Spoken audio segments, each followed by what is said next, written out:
नमस्कार दोस्तों, ocean network में आपका स्वागत है। रविवार दोपहर बाद तृणमूल कांग्रेस का एक ट्वीट आता है और इसमें जानकारी दी जाती है, we are pleased to announce the candidature of Sagarika Ghosh, Sushmita Dev, इसके अलावा नदीम उल हक और ममता ठाकुर राज्यसभा के लिए। अब ये सागरिका घोष कौन है? ये तो अब मुझे बताने की ज़रूरत नहीं है, क्योंकि इस जैसे ही टीएमसी ने ये घोषणा की, उसके बाद तो सोशल मीडिया पर भी और जो सक्रिय रहते हैं, तमाम पत्रकार, गैर पत्रकार, उनके बीच ये चर्चा का विषय बन गया।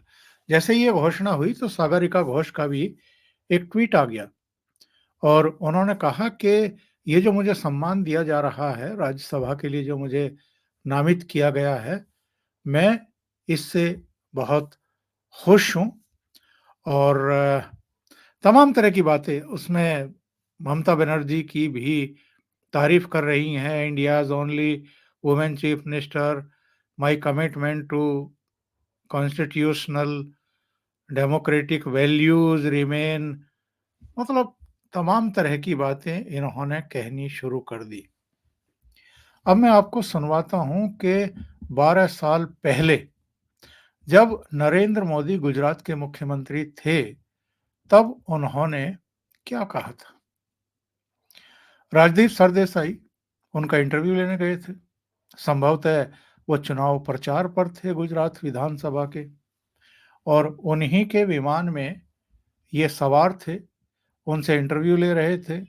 कुछ असहज करने वाले, जैसी इन लोगों की आदत है, जो पूरा वामपंथी और कांग्रेस का भोंपू मीडिया है, जो 24 आवर्स के उनके प्रचारक बने हुए हैं और जो मोदी को ही निशाना बनाते आ रहे हैं दशकों से, खास तौर से 2002 के बाद से, जब से वो गुजरात के मुख्यमंत्री बनाए गए।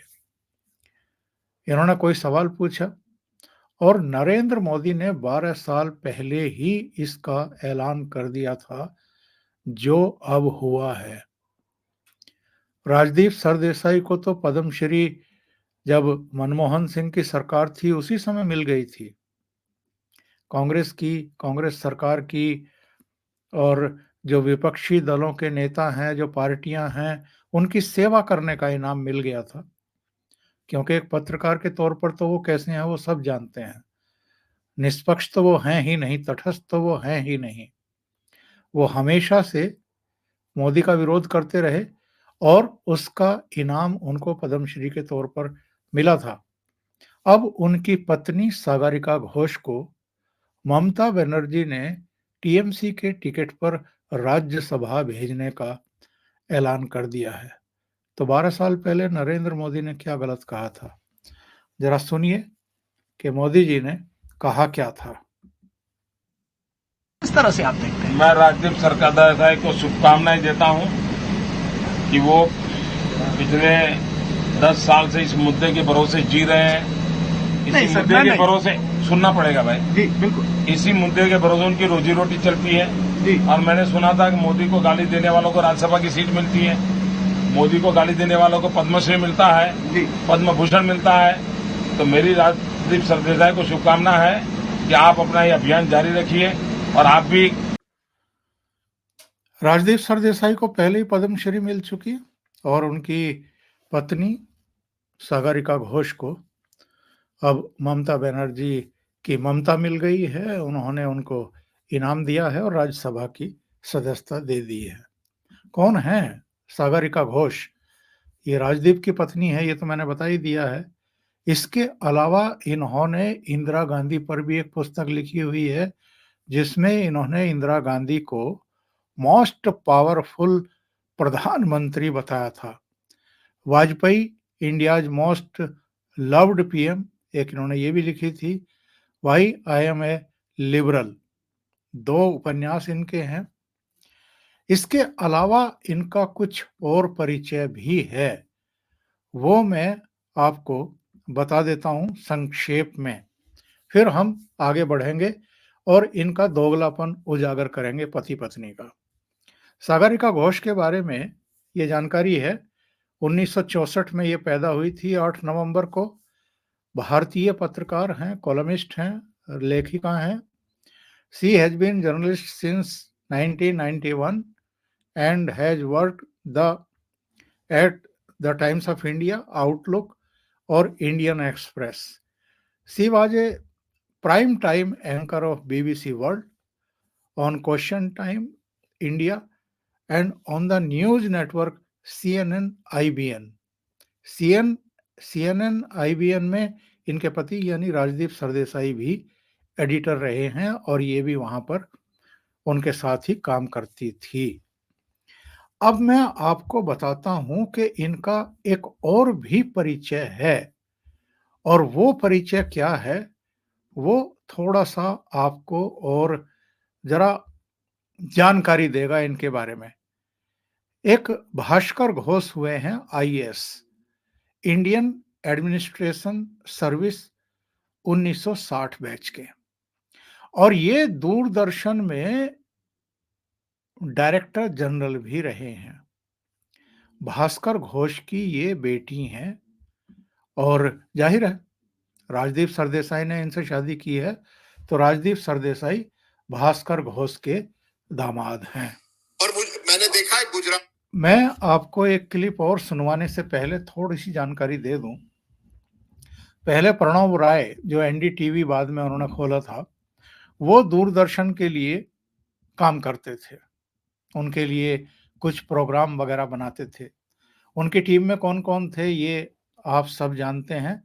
उनमें अर्णब गोस्वामी भी एक दौर में रहे हैं, उनमें राजदीप सरदेसाई भी रहे हैं, कई बड़े बड़े चेहरे रहे हैं।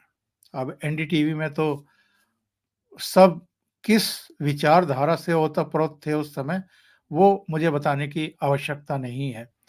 दूरदर्शन में रहते के लिए काम करते हुए भी राजदीप सरदेसाई और उनके गुरु यानी एनडीटीवी के सर्वे सर्वा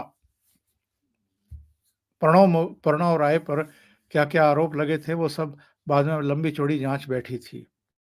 हम आज उधर नहीं जा रहे हैं, उस पर फिर कभी बताएंगे आपको। लेकिन भास्कर घोष और प्रणव राय और राजदीप सरदेसाई और भास्कर घोष की बेटी सागरिका घोष एक पूरा घालमेल, एक पूरा नेक्सस, ऑब्लिगेशन का एक पूरा दौर, एक सहयोग का मतलब एक पूरा वातावरण उस समय हुआ करता था। ये कहाँ-कहाँ रही है ये मैं आपको बता चुका। अब कॉलमिस्ट हैं, इंदिरा गांधी पर इन्होंने पुस्तक लिखी है, ये भी मैं बता चुका हूँ। और एक दौर था जब किसी ने इनके बारे में लिख दिया था कि साहब आपको राज्यसभा का टिकट ऑफर हो रहा है या होगा या कभी राज्यसभा जाएंगी, तो इन्होंने उसका मजाक उड़ाया था और ये कहा था कि साहब लिख करके रख लीजिए, ऐसा कभी होगा नहीं। अब क्या-क्या इन्होंने अतीत में कहा है, इन्होंने कहा कि जो पत्रकार है वो बड़ी चीज होती है, राज्यसभा क्या होती है। और इनके पति ने भी ये राजदीप सरदेसाई ने एक प्रोग्राम में जब सौरभ द्विवेदी ने पूछा इनसे कि लोग ये राजदीप सरदेसाई ने कहा कि लोग राज्यसभा क्यों जाना चाहते हैं। नरेंद्र को मोदी काल में तो पार्लियामेंट की अहमियत ही खत्म हो गई है। तो भैया सवाल पूछे गए ही लोग। अब अंकुर सिंह ने पूछा है कि फिर सागरिका को राज्यसभा में क्यों भेज रहे हो। ये सागरिका हैं, ये राजदीप सरदेसाई के साथ हैं और ये एक बड़ा चर्चित इंटरव्यू ममता बनर्जी का इन्होंने लिया था। और ममता बनर्जी इस इंटरव्यू के दौरान एक स्टूडेंट के द्वारा एक असहज क्वेश्चन पूछने पर कितनी उखड़ गई थी कि वो वहां से इंटरव्यू बीच में ही छोड़ करके चली गई थी। मैं आपको वो सुनवा देता हूँ। My question is that do you think how these recent women cases are being crime cases are being dealt with, is it dealt in a right way? There's another question on the same topic from Tanya Bhardwaj. Can we get that question in? Ma'am, I'm from Presidency College, and you just spoke about goons and how you don't support them. Well, ma'am, the conduct of certain people like Mr. Madan Mitra and Aurabul Islam, they have left a bad taste in the mouth for most of us.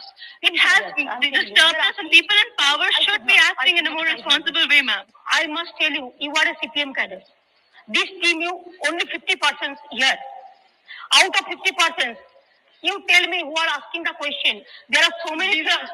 No. There are so many things. These are the three issues. CPM and Maoist, they are working together. They are the Maoist together. I am telling you. We're coming to the This is wrong. I am not. I cannot reply the CPM question. They are the Maoist students. You can ask their all the details.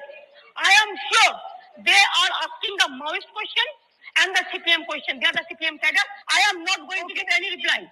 I'm a common student. Girl, sorry to say, you belong to CPM union event. SFI cadres you are. You are SFI cadres. These are university students. So what? University, there are so many universities. They have selected. They selected only for Maoist organization. No, I'm sorry. Okay. I am not. No. Okay. I am not. Okay, this is a different. No. और ममता बनर्जी ने इन्हीं सागरिका घोष के एक IBN 7 के कार्यक्रम में, CNN IBN के कार्यक्रम में मंच छोड़ दिया था उस स्टूडेंट को माओइस्ट बता करके या वामपंथी बता करके, और CPIM के कैडर के सवालों के जवाब तो मुझे देने ही नहीं है, इतनी उखड़ गई थी। इसके बाद एक कार्यक्रम में जरा सागरिका घोष का बयान सुनिए, इसी इंटरव्यू, इसी ममता बनर्जी के उखड़ने को लेकर के उन्होंने क्या कहा था, सुनते हैं। समझती हूँ कि देखिए, मीडिया और पॉलिटिशियंस के बीच में फ्रेंडशिप नहीं हो सकता है। We can't be each others friends. हम मित्र नहीं बन सकते हैं। मैं ममता बनर्जी को बहुत अच्छी तरह से जानती थी। जब वो 1990s में पॉलिटिक्स करती थी, जब वो CPM के खिलाफ लड़ती थी, मैं उसे बहुत अच्छी तरह से पहचानती थी। And we used to have a lot of debate and dialogue. But when she became chief minister, आपने देखा होगा, एक शो किया था मैंने, जब वो उठ के चली गई, एक क्वेश्चन टाइम दीदी करके मैंने शो किया था, जब वो स्टूडेंट्स उससे प्रश्न पूछ रहे थे और वो अचानक भड़क गई और बोली कि आप लोग सब माओइस्ट हो, मैं यहां से जा रही हूँ। And she walked out of the show and I couldn't believe it. I thought, ये जा क्यों रही है, ये तो दीदी है, मैं तो इनको पहचानती हूँ, ये क्या हो गया। Then I realise that the politician is always taking a loyalty test. और आप पत्रकार होकर के आप लॉयल नहीं बन सकते हैं, आप पॉलिटिशियन का वफादार नहीं बन सकते हैं। कभी ना कभी तो पॉलिटिशियन को लगेगा कि आपने धोखा दिया है और आपको धोखा देना पड़ेगा, बिकॉज आप पॉलिटिशियन का लॉयलिस्ट नहीं है। तो इस तरह से we do fair journalism, we do objective journalism, but we don't do neutral journalism. ये इनकी न्यूट्रलिटी है, निष्पक्ष पत्रकारिता। बातें बहुत ऊंची ऊंची करते हैं पति पत्नी दोनों, लेकिन अब क्या किया, अब लॉयल्टी नहीं है ये ममता बनर्जी के प्रति कि उन्होंने कहा कि आप राज्यसभा के लिए तैयार होइए, तो आप तुरंत जो है तैयार हो जाती हैं। इनके पति जब ममता बनर्जी फिर से मुख्यमंत्री चुनी गई, चाय पर चर्चा के लिए गए थे उनके पास और चर्चा करके चले आए। Saurabh Dwivedi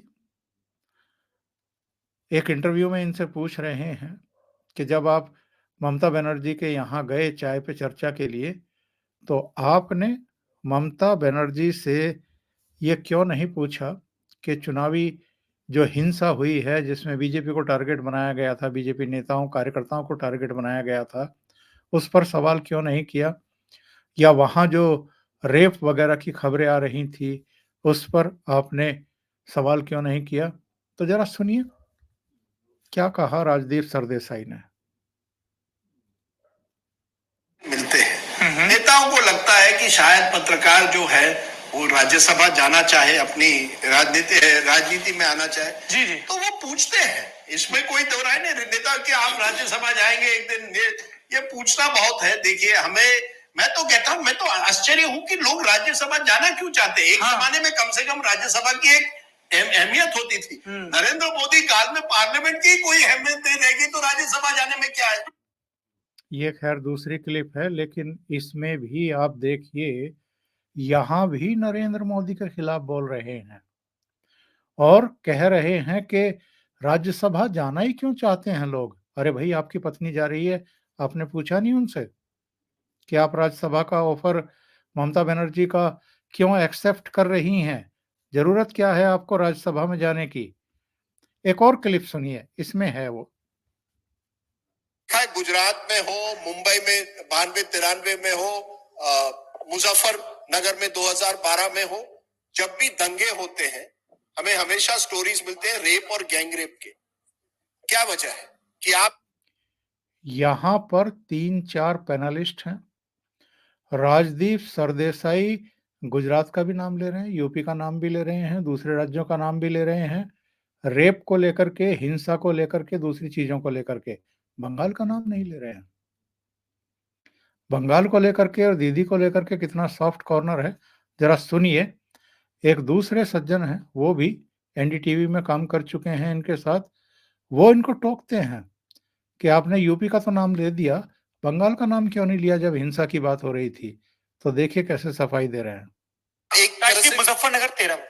And why didn't you mention Bengal, Abhi? It happened recently in Bengal also. Bengal, during the political violence in Bengal. आपने यूपी बोला ना, especially in UP. It happened in Bengal just now. No. I said UP in the context of participation of women. Bengal, by the way, is the only state. 1 minute. Bengal is the only state in the country with a woman chief minister at the moment. Even that has not prevented. UP gave Mayawati before Mamata Banerjee. That is ठीक है. In fact, my home state of Maharashtra has never given a woman chief minister, but I will not. देखा आपने, ये हाल है इनका। किस तरह की पत्रकारिता ये करते आ रहे हैं, ये इसका एक निकृष्टतम उदाहरण है। कितनी बेशर्मी के साथ ये इस तरह की हरकतें करते हैं, इस तरह की सो कॉल्ड जर्नलिज्म करते हैं। वैसे मुझे कोई आश्चर्य नहीं है इनके इस तरह के बयान देने पर या इस तरह की जर्नलिज्म करने पर। इनके तो किस्से भरे पड़े हैं।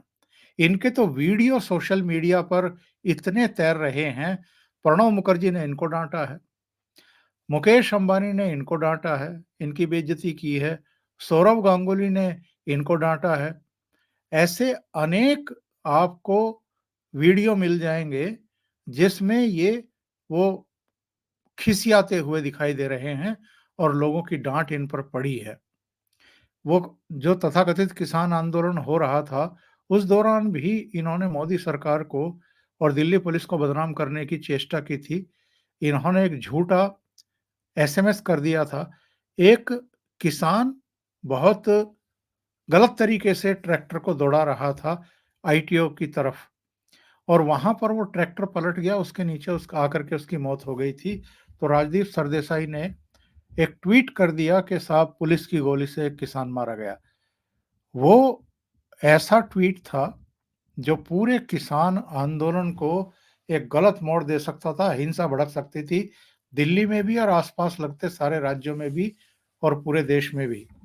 लेकिन इनकी बेशर्मी देखिए कि ऑफ एयर जरूर किया अरुण पुरी ने कुछ समय के लिए इनको, क्योंकि उस ट्वीट को रीट्वीट मृणाल पांडे ने भी, शशि थरूर ने भी, कई लोगों ने कर दिया था। तो ये किस हद तक जा सकते हैं मोदी विरोध में, और संभवतः इनकी यही हरकत देखते हुए नरेंद्र मोदी ने 12 साल पहले ही इनको कह दिया था कि भाई, मोदी को गाली देने से अगर पद्म पुरस्कार मिलते हैं, राज्यसभा मिलती है, तो मेरी शुभकामनाएं आपको हैं। और वही हुआ। लेकिन अमित मालवीय, जो भारतीय जनता पार्टी के ही आईटी सेल के हैं, उन्होंने लिखा है कि Rajdeep सरदेसाई's efforts have been rewarded but his credibility as a journalist is so low that even a regional outfit like the TMC choose to nominate his wife to the Rajya Sabha instead of him. यानी TMC ने भी इनको इस लायक नहीं समझा कि राज्यसभा भेजा जाए। इनके बजाय इनकी पत्नी को उन्होंने राज्यसभा भेजने का फैसला कर लिया। ये वो सवाल जो सौरभ द्विवेदी ने इनसे पूछा था कि when you met Mamata Banerjee did you question her about her the violence killing of BJP कार्यकर्ताज in West Bengal? Rajdeep Sardesai, if I would have asked her that question, I would not have got the Rasgulla. So Rasgulla was the code word of Rajya Sabha seat. Ajit Anjum ये खुद मोदी का विरोध करते रहते हैं, RSS का विरोध करते रहते हैं, योगी का भी, लेकिन इनका एक ट्वीट आया कि एक सरकार की नीतियों का विरोध करते करते दूसरी सरकार या पार्टी से अगर तोहफे में राज्यसभा की सीट ले लें तो ये बेईमानी के सिवा कुछ नहीं, ये भी सेटिंग और गेटिंग का ही दूसरा रूप है। पत्रकारिता पर लेक्चर देते देते सागरिका घोष टीएमसी से राज्यसभा की सीट पा गई। उम्मीद है अब कम से कम पत्रकारिता का पाठ नहीं पढ़ाएंगे। अभी के लिए इतना ही। बहुत बहुत धन्यवाद। अगर आपको ये चैनल और इसके कंटेंट पसंद आ रहे हैं तो लाइक करें, कमेंट करें, वीडियो को शेयर भी करें। अभी तक अगर आपने ये चैनल सब्सक्राइब नहीं किया है तो सब्सक्राइब कर लें और साथ में लगे बेल आइकॉन को दबा दें ताकि आगे आने वाले वीडियो और उनके नोटिफिकेशन आप तक पहुंचते रहें। बहुत बहुत धन्यवाद। नमस्कार।